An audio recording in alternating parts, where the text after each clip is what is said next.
les mêmes chances au droit professionnel entre les hommes et les femmes? Bien sûr, tout simplement. Je valide. Pas besoin d'en dire Une plus. question bizarre quand même.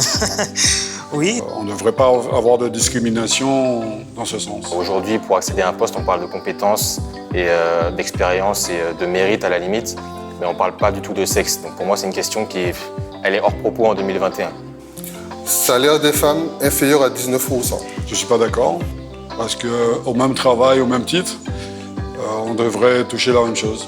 Compétence égale, salaire égal. Le salaire est affiché pour le poste, il ne devrait pas l'être pour le genre. La place des femmes dans votre service. Nous avons 2 femmes dans notre service et elles comptent beaucoup, que ce soit au niveau professionnel et même dans le relationnel.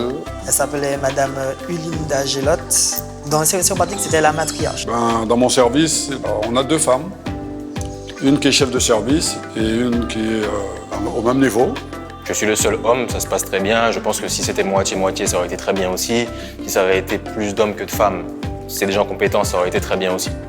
Qu'est-ce que la SARA a mis en place pour une meilleure égalité homme-femme au sein de l'entreprise? Au sein du CSE, il y a une personne qui représente l'égalité entre hommes et femmes.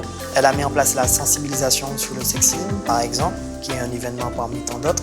Je suis content que ça existe, mais en même temps pas content parce qu'en fait, il ne devrait pas avoir d'inégalité entre les deux. Au cours des 5 dernières années, quelle évolution avez-vous pu constater au sein de l'entreprise ou de votre service?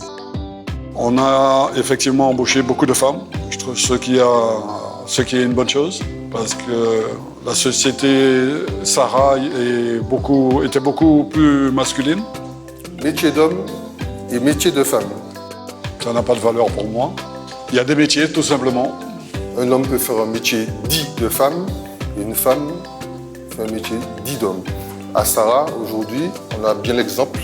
On a des femmes qui sont sur le site, qui font du travail manuel, qui font du travail...